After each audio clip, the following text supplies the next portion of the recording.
Still no deal on the debt limit, but yesterday there may have been finally a breakthrough. A bipartisan group of 6 senators, the Gang of Six, offered to up a plan, once again, to raise the debt ceiling and cut the deficit by trillions. Even the president praised it.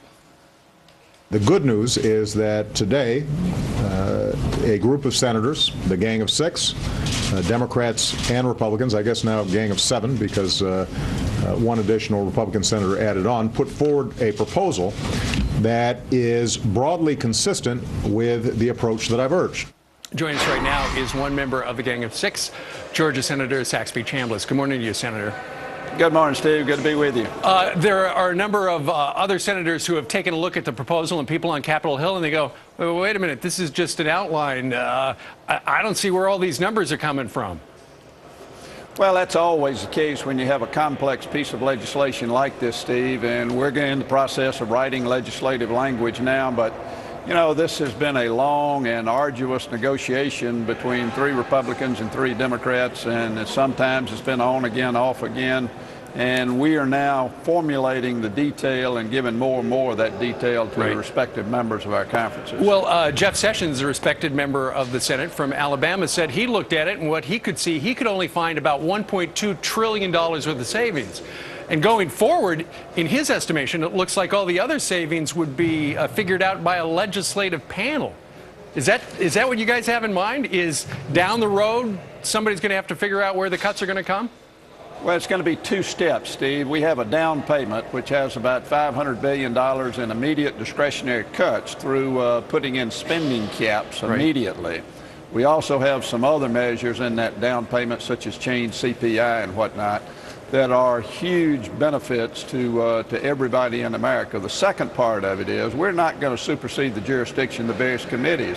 Finance Committee, Armed Services, Agriculture, all of these committees are going to be charged with certain responsibilities of finding reductions in spending, as well as reforming the tax code. That is correct. And when you're talking about reforming the tax code, one of the suggestions that you guys are floating is there would be just 3 tax rates. And I understand the highest marginal tax rate currently out there at 35% would actually go down, right? Yeah, that's right. It would go down to somewhere between 23 and 29%. So everybody's tax rate's going to be lowered. Right, and I also understand that the mortgage interest deduction for homeowners would probably go away as well. Because you are raising revenues or raising taxes, are you taking some heat from members of your own party? Well, we really aren't raising taxes. We're actually lowering rates to help generate revenues, and certain of the expenditures that are going to be eliminated are going to be added back. The mortgage interest deduction, we say in our plan, we know that's a popular provision and should be added back because middle-income Americans take advantage of that. Charitable deductions, those kinds of things, and that will affect the exact ultimate rate that is put in place. But this is not a tax increase.